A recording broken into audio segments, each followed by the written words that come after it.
Madame, Monsieur, bonjour et soyez les bienvenus sur RTI 1. Tout d'abord, le dîner de gala organisé récemment par l'OPAD, l'Organisation des Premières Dames d'Afrique pour le Développement. Les festivités se sont déroulées à Kinshasa, en République démocratique du Congo, en présence de plusieurs Premières Dames africaines, notamment Dominique Ouattara de la Côte d'Ivoire.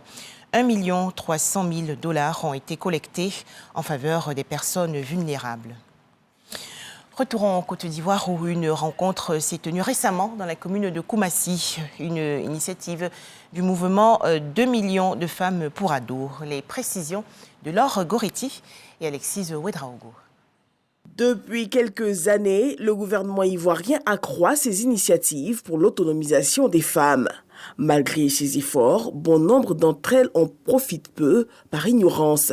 Pour aider le maximum d'entre elles à bénéficier de ces avantages, l'organisation 2 millions de femmes pour ados décide de sensibiliser. Nous voulons participer au développement de la Côte d'Ivoire prôné par le président de la République. Donc nous voulons encore ajouter, porter notre voix pour dire aux femmes qu'il y a un fonds qui est disponible, qui est le FAFSI, et aussi au ministère de la Femme aussi, qui est disponible pour les femmes afin d'atteindre leur autonomisation financière. Les responsables de plusieurs fonds d'aide aux femmes présents pour la cérémonie exhortent les participantes.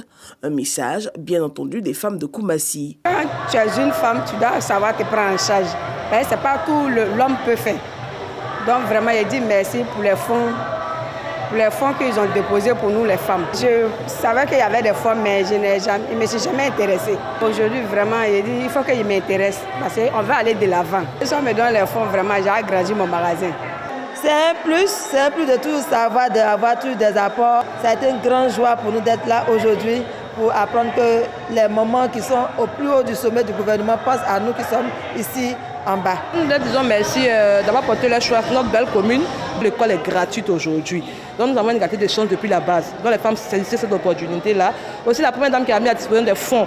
C'est vrai qu'il est bon de se former, mais quand on se forme, il faut exercer le métier. Et pour exercer le métier, il faut des fonds de démarrage. Et ces fonds-là sont à disposition. Le mouvement 2 millions de femmes pour ados est une plateforme de solidarité féminine qui a pour but de faire la promotion des actions lancées par le gouvernement en vue de l'autonomisation des femmes.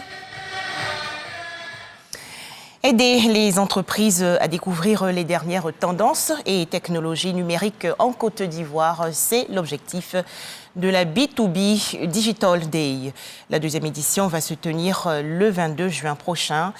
Thème retenu, digitalisation des métiers, pratiques et outils.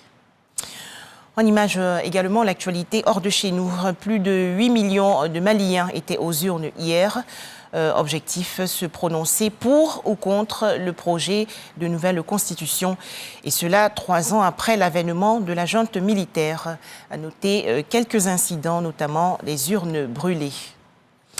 Au Sénégal, c'est aujourd'hui la dernière semaine des assises concernant le dialogue national. Ce processus a été boycotté par la plupart des partis d'opposition.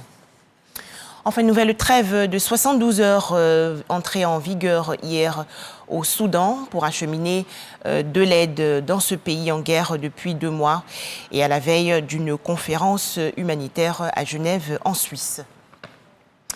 Merci de toujours suivre RTI 1. Le journal, c'est à 13 h.